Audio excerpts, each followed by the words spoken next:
So Jordan, one of the things that I noticed about you is you landed a 7-figure deal with Podcast One. What was that moment like for you and how did you get there? Yeah.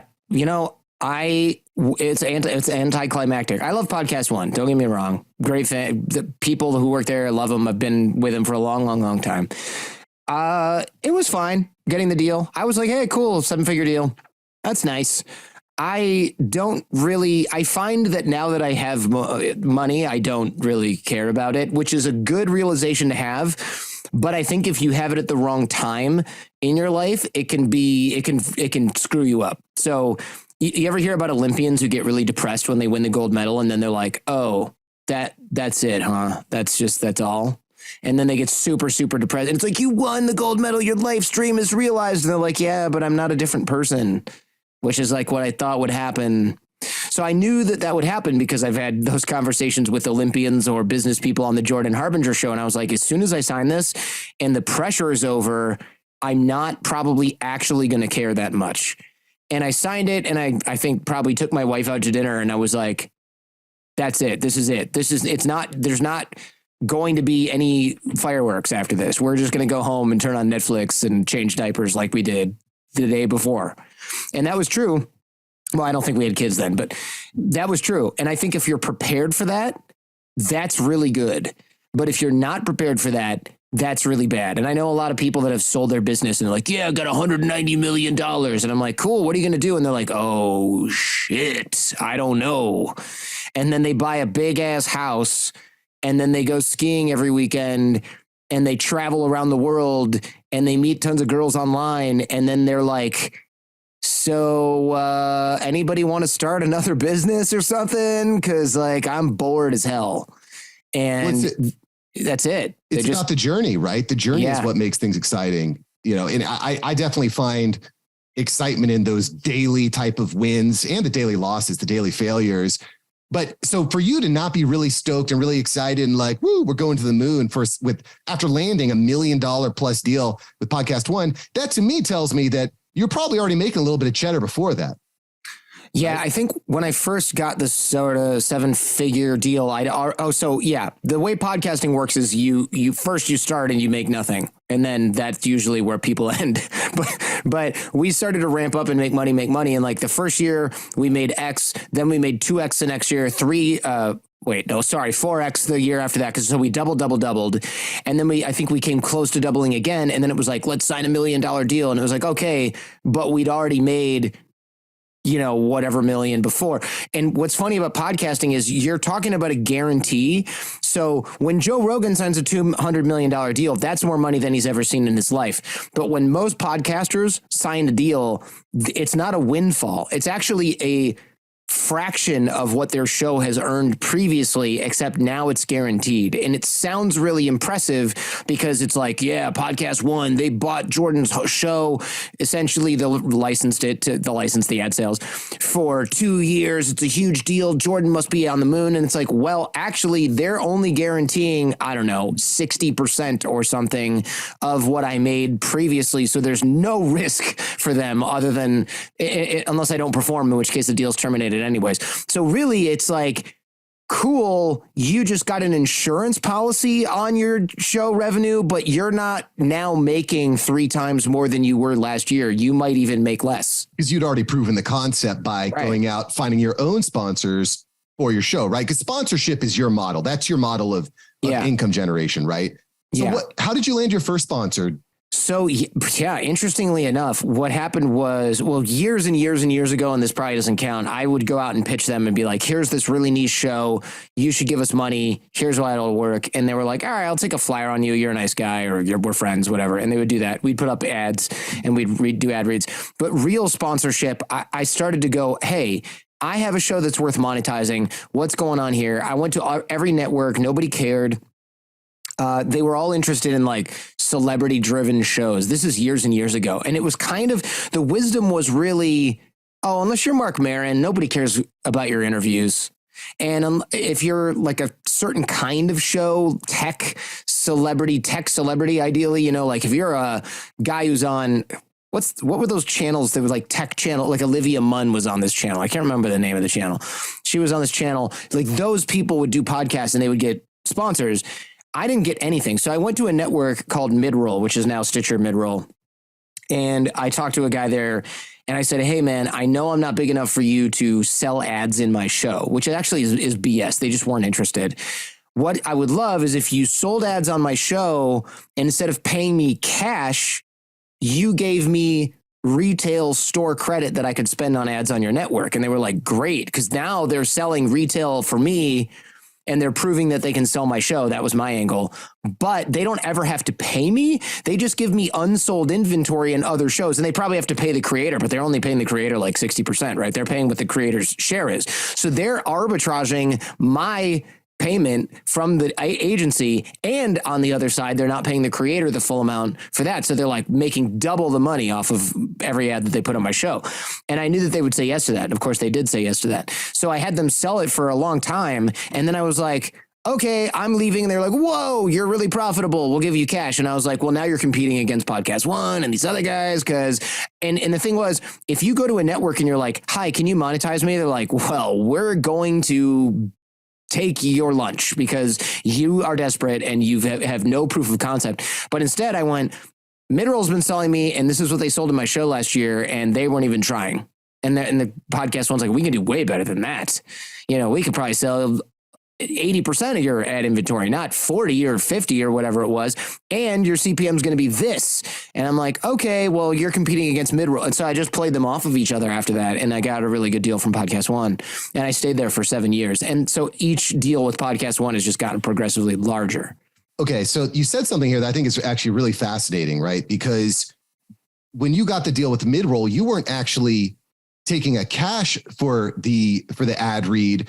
You were saying, just give me credit so I can run ads on other shows on your network. Am I hearing you right? Yeah, you're hearing me. And the other reason I did that was because I had business partners and they were very wasteful. And so I was like, well, if I get 10 grand a month in sponsorship ads, they're going to be like, we need all of that money to pay for, they're not going to say it, but it was like booze and stupid shit. And I don't know if I could say that on your show, but that's what it was. And I was just like, these guys are morons. They're not going to reinvest in the business. Ding. What if we have no choice? Right? Oh, I don't get cash. I only get store credit for ads. Guess we have to grow the lead source for our business, which is the podcast. So they were like, great work. So nobody complained, but I knew the second I got a dime, they'd be like, we need 8 cents or more to, subsidize our stupidity on the other side of the business. Okay. So we got to lean into this because I'm in a very similar place. But before we get into it, I just want to give a quick shout out to our sponsors here. Yo, are you interested in business ownership? For many entrepreneurs, the journey starts with non-food franchising. Franchising is simply the better option for many entrepreneurs, and demand is at an all-time high. Lucky for you, John Austinson, founder of Franbridge Consulting, is here to help you today. John and his Franbridge Consulting team are part of the largest brokerage in the US and are constantly vetting the market thoroughly. Franbridge is hands down the premier source for the best opportunities in the non-food franchising world. They will find the best business for you, your personality, and your location, from healthcare to dumpsters, from youth soccer to oil changes, even insulation and windows. And the best part, it's 100% fee-free, no additional costs to you. You may have heard John on Entrepreneurs on Fire. He has served as an Inc. 500 franchisor, a multi-brand franchisee, and in fact, he's one of the top 1% consultants nationwide.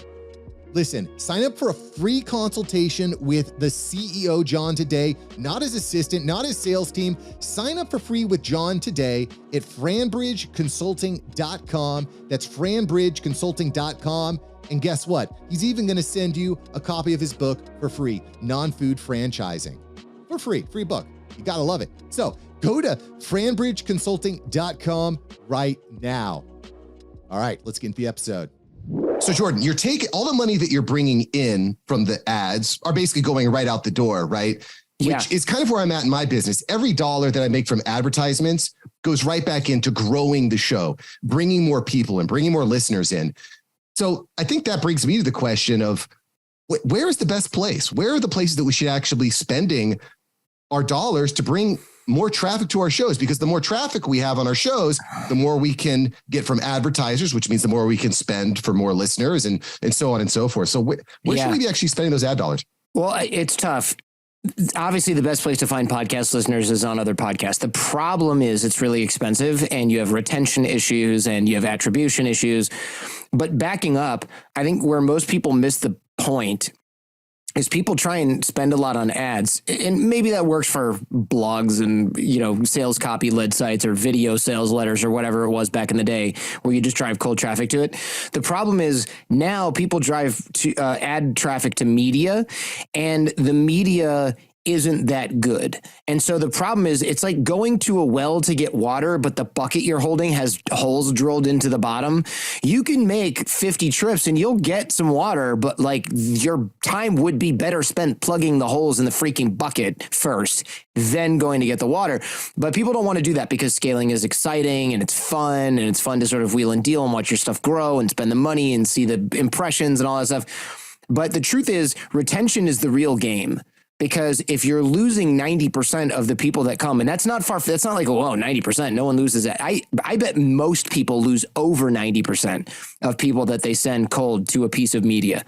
And you have to retain over time. It's really a brick by brick game. If you're trying to make a big splash by having like a celebrity guest and they drive traffic to it, you're going to find like 99+% drop off, and it's going to get really expensive and it's going to waste all your cash. So the best thing to do is slowly build a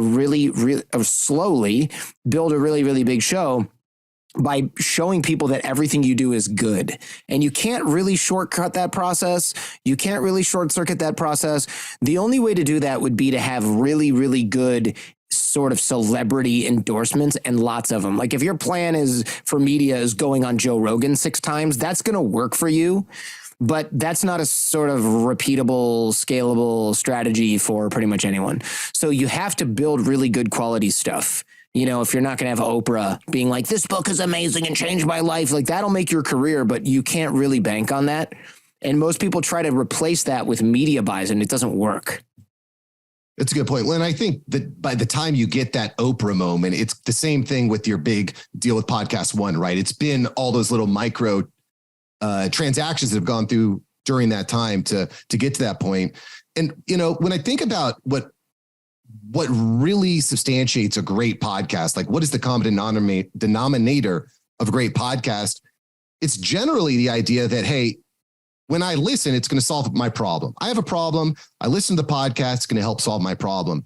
The thing that I find really interesting with your show, Jordan, is you have such a wide range of guests. It's not like, I need to learn how to become a better plumber, or I need to learn how to make side hustle. Like you got Ray Dalio one week, then you got Ludacris the next week, then you got Kobe the next week.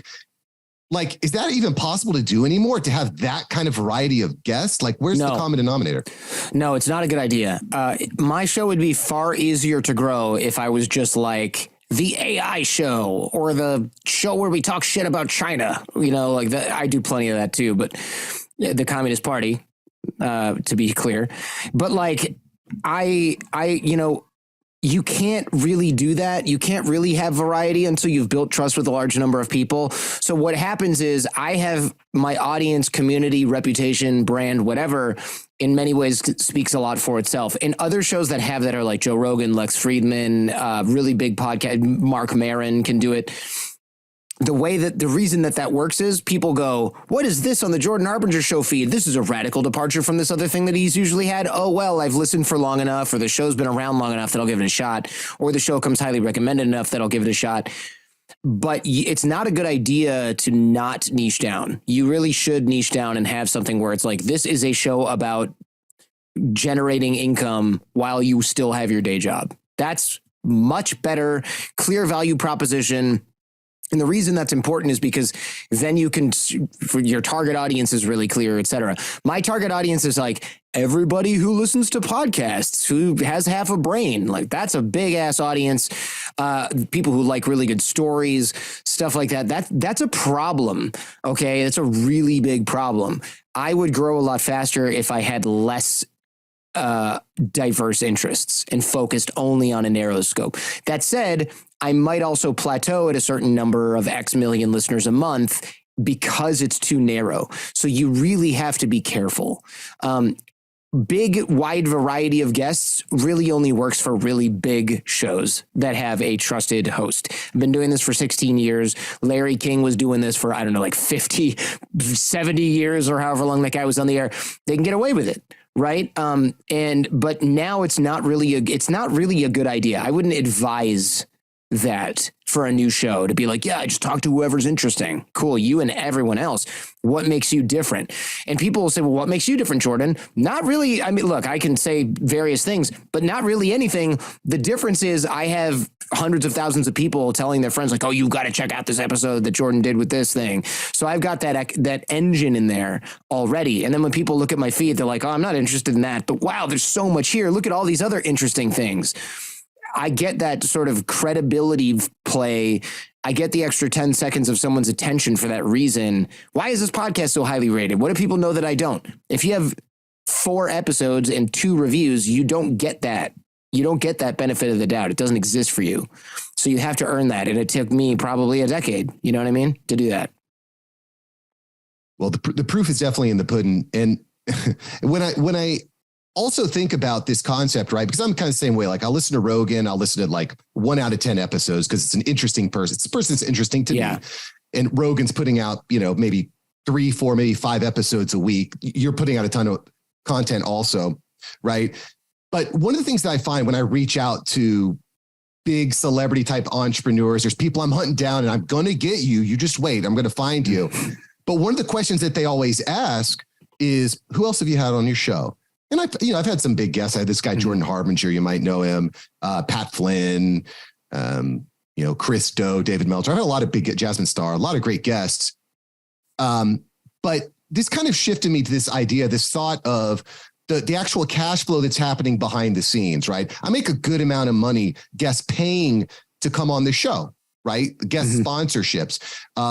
In some cases, I'm willing to pay guests to come on the show, right?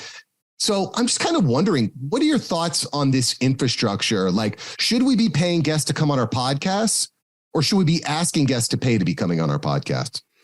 Well, I've got my own opinions on, well, I guess you asked for my opinion on this. I would not necessarily pay a guest to come on, but that's not that I would never do it. Look, if there are like weird covert ways some people ask to be paid to come on. I think I won't mention the name because I don't think they probably want me to do that. But there was one guy who's like a super famous hip hop star, and it wasn't like give me money, but it was like, oh, donate to my foundation.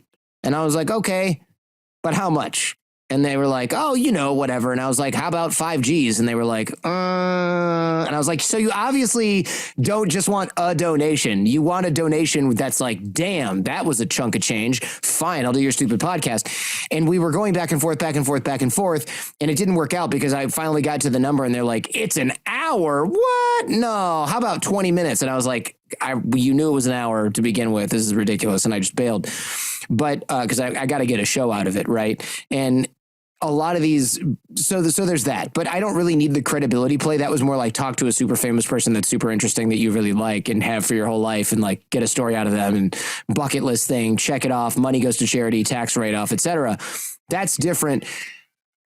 As far as having people pay to be on the show, I get that offer a lot. I just jack the price up so high that nobody really would ever say yes. And although there are times where they're like, we can get halfway there. And I'm like, okay, I'm not going to give you a full interview, but we can do this other custom thing.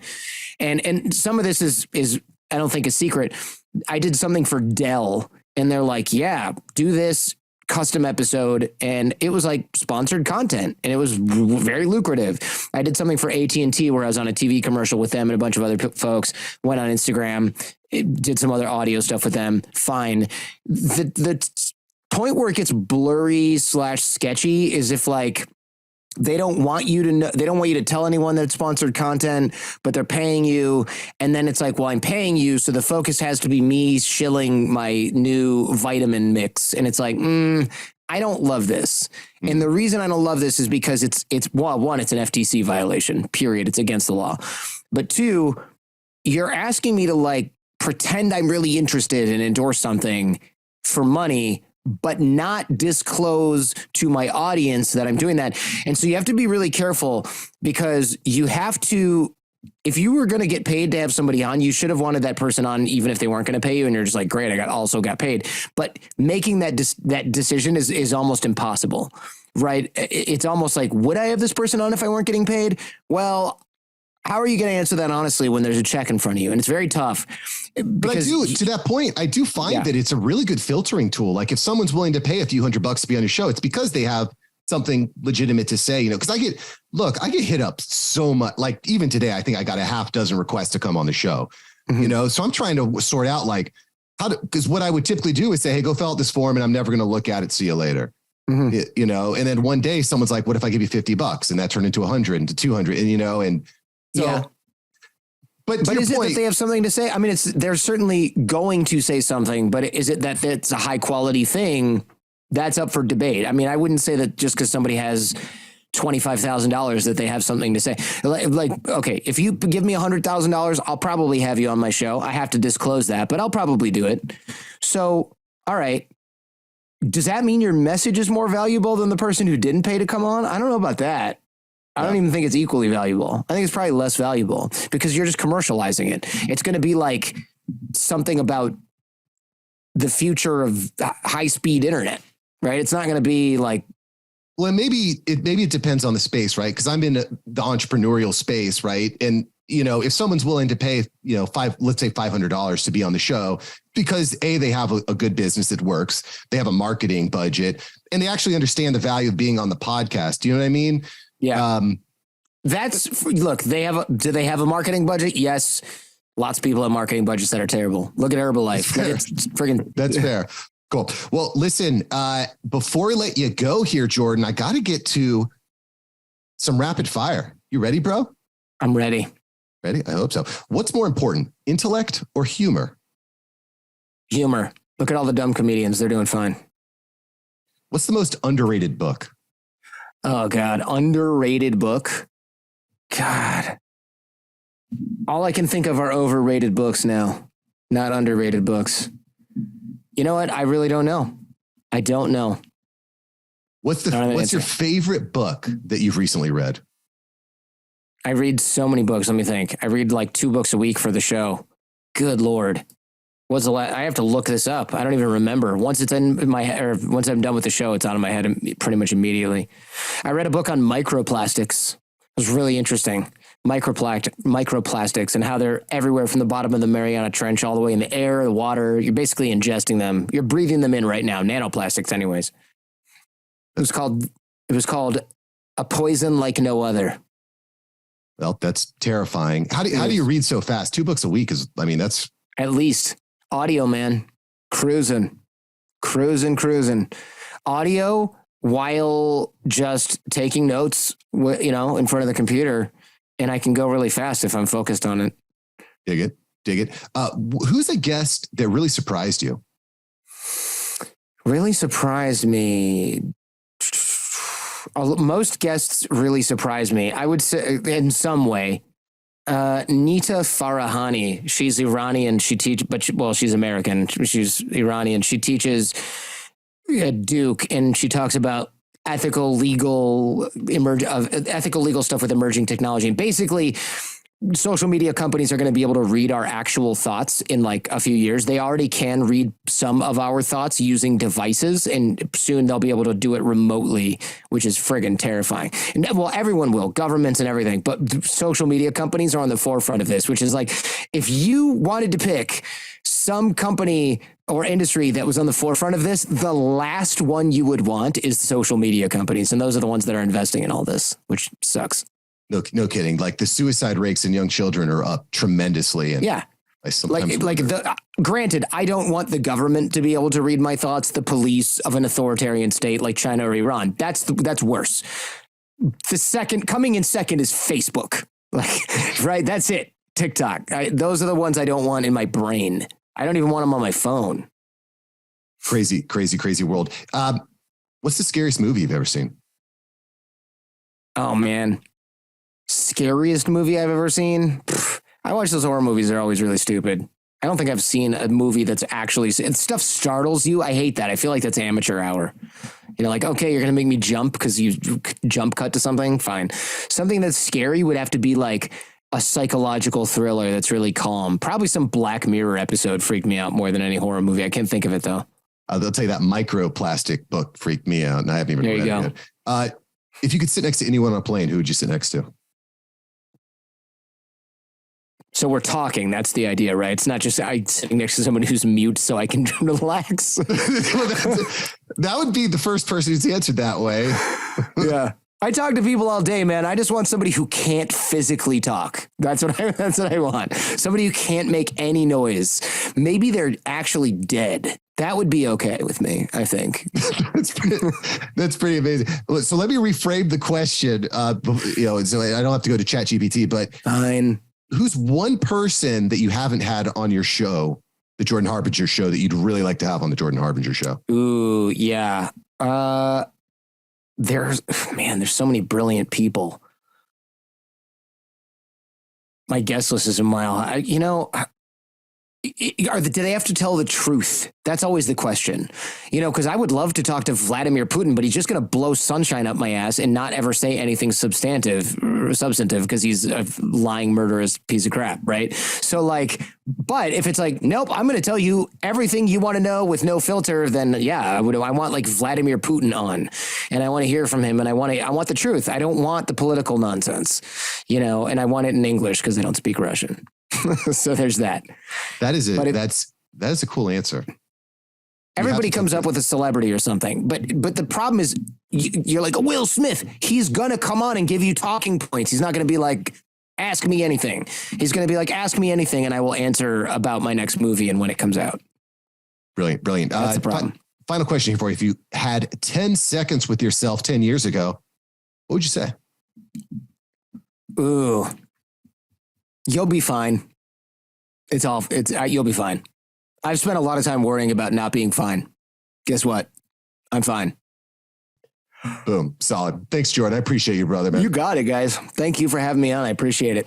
Yeah, man. We got to link up again soon. This was a lot of fun. And anytime. Thanks for your time, brother. Make it count. For sure. Good night, everybody. Yo, thanks for listening to today's episode. Make sure to subscribe and start taking action. You got any questions? Hit me up, mark@marksavantmedia.com. That's mark@marksavantmedia.com. That's me. Would love to chat. Listen, you got the tools now. You know what to do. Go take action. Get you next time. Peace.